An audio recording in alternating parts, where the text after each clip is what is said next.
Well, conditions are downright terrible this morning. I tried to head out to some of my normal spots, but I got about halfway there and I decided to just turn around.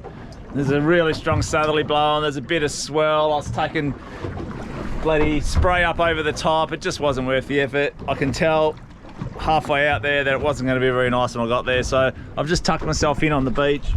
I'm in nice and close. It's all right in here because it's kind of sheltered from the easterly bit, so I'm going to give it half an hour, maybe an hour as the sun comes up, see if I can get a little inshore pink. But yeah, I don't know, it's not really the time of the year for the inshore pinkies, but the water will be stirred up from this bit of a bit of blow that we've had here, so I don't know, got to be in it to win it. I'm up now, so I'm going to give it a crack. Here we go.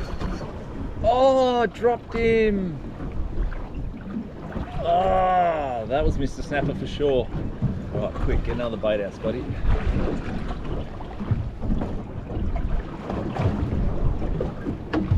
No!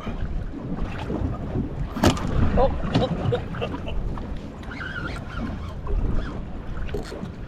What's all happening? Oh, this is only a small one. That other one was a bigger one. Wow. There you go, a bit of a backup plan. The further out I got, over the top. The further out I got this morning, the rougher it was getting, and I could just tell. I got about halfway to where I was going, and I just decided it just wasn't worth it. It wasn't going to be nice out there. So I've just tucked in here on the beach.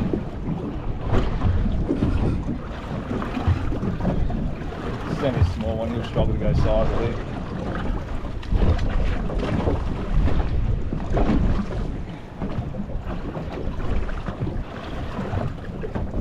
There you go. His hook's right in the corner, so he'll easily release. Beautiful little pinky. He can go back. Let's see if I can get a bigger one. Oh, that first one I hooked just before, that was definitely a bigger one. He started peeling off quite a bit of line, that one, so that was probably the one we're after. But anyway. And that one just gave me a nice little spike in the finger for my troubles.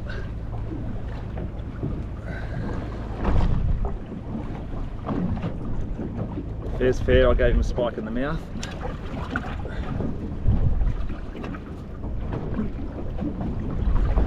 Quickly cast out. So I'm sitting at 8 meters here. Like I said, you can see how close to the shore I am. I'm right in. All this here is just a little ledge that runs along here. It's about 6 meters here, bit of rock, drops off to 8 meters onto the sand just here. And I'm just sitting on the sand, or right on the edge of where the sand, right on the edge of where the reef meets the sand. Something going on today. There's a second helicopter that's passed me heading north.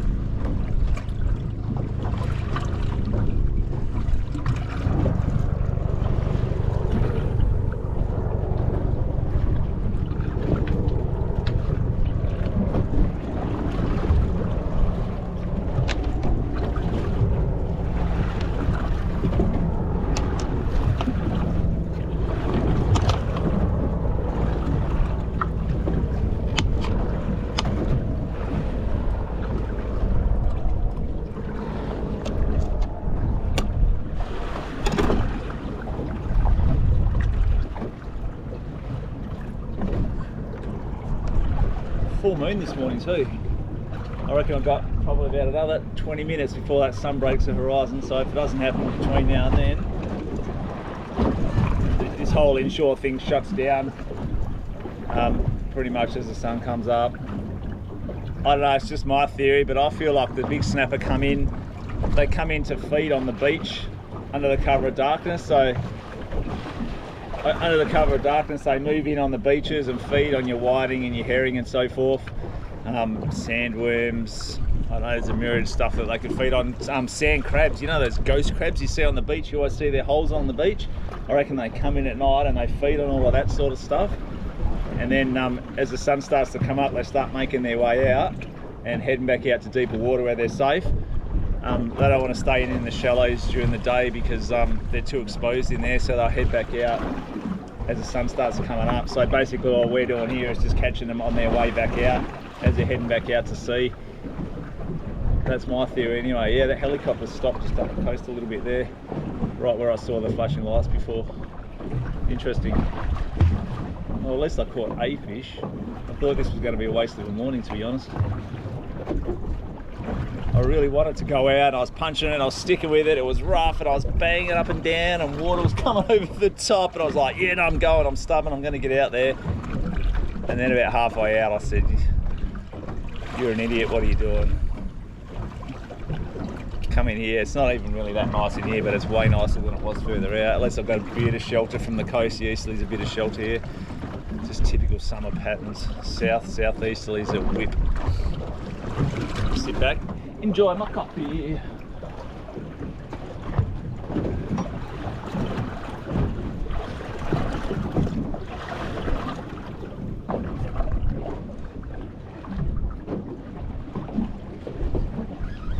Yep. That's another little one.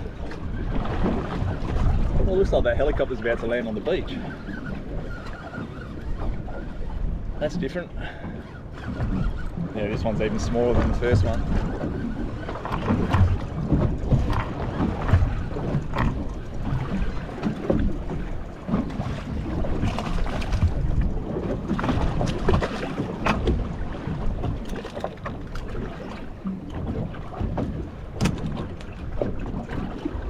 Little guy. You can see how clean they are from being in on the sand. So these smaller ones would just be like residents that hang around in close in the nursery zone sort of thing, but the bigger ones do, like I said, come into the beach at night. That's my theory anyway. And I'm sure a lot of the guys that catch them on drones would probably back me up on that, because they seem to do all right on the drones close to the beach as well. There's no doubt the big fish do come in close. It's pretty hard for me to show you, but I'm sitting right on the ledge, which is sort of running backwards along the back of the boat here. There's a fair old current running with the wind. It's not really current, it's just the wind is blowing all my lines towards the back of the boat. So I'm casting out this way, off the drop, out over the edge of the ledge there onto the sand. So my baits are actually going this way, and then they're drifting with the current, drifting and coming back around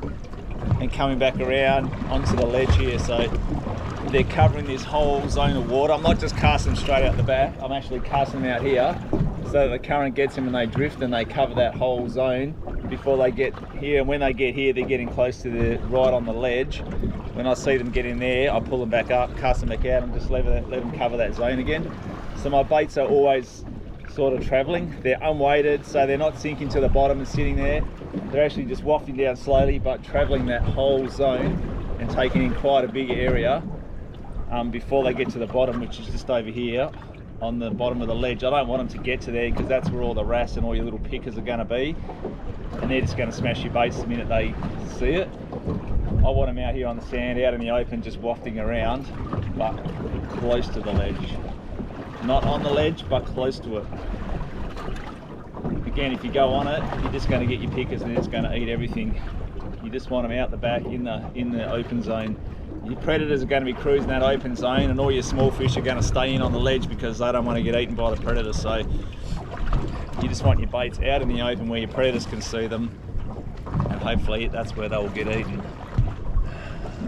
I say hopefully, but I've just dropped the best fish I could have had this morning, so you don't always win them. Oh, hang on. I have no idea what's going on. Yeah, just another one of those little ones, I think. Sometimes though, you just wade through all these little ones, and eventually the bigger ones will be there. Sometimes just not. Sometimes it's just a lot of little ones. I don't think it even made any sense at all.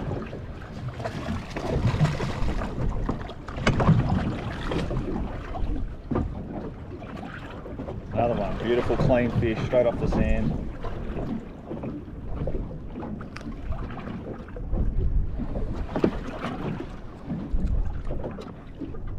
Beautiful little fish. Sunlight just shines off them so nice. Clean, beautiful, off the sand. They can go back.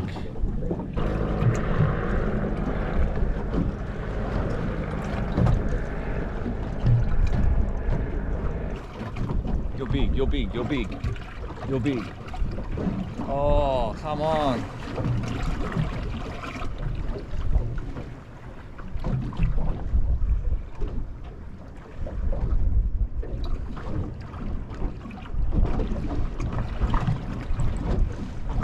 Yep.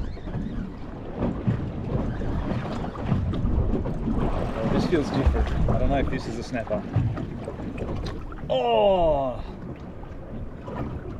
Pingaroonies, what happened there? That was in the rocks and... Okay, that was strange.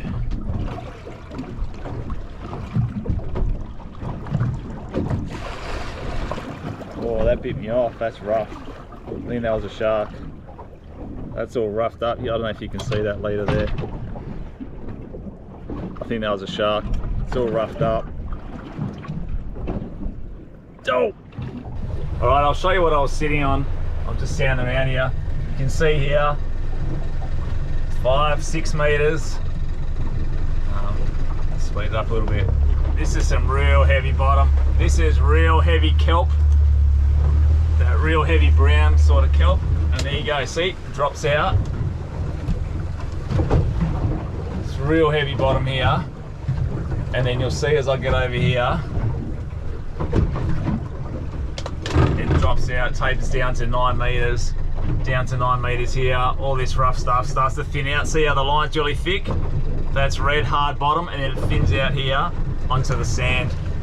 See how the red line's a lot thinner? That's on the sand, bit of lumps. You can see there's a few fish showing here. They're probably like those little baby snapper and stuff that I was coming across. Hard to tell, but yeah, this is out on the sand, right on the beach, not far out at all. Anyway, didn't really go to plan today. I still had fun. I got out, spent an hour or so on the water, watched the sun come up. You just got to adapt your plans. If it's rough, there's no point pushing yourself and going out. It's just not worth it. Sometimes I really enjoy this tucked inside stuff. I haven't done a lot of it lately. I used to do quite a bit of it with the old boat, and since I bought the new boat, I tend to keep going offshore and heading out further and further. But the inshore stuff like this is kind of where the whole salt fixing kicked off. So I still enjoy doing it, and it's always nice and calm in here. Even when the easterly's blowing strong, you can tuck in and get a bit of protection. Didn't set the world on fire today. I dropped the only good fish that first fish I think was probably the one we're after, but that's snapper fishing. They've got really hard mouths. Sometimes the hook just sort of scrapes along the jaw and comes out. Sometimes it goes in. It's just luck of the draw. You don't always get a solid hook up with snapper. They've just got real bony mouths, and it's hard to get a hook into them. Got a few small ones, but I'm going home empty-handed. Looks like I'm eating chicken for dinner. If you like our videos, like, subscribe, buy a perch, and I'll see you in the next episode. Thanks for watching. Woo!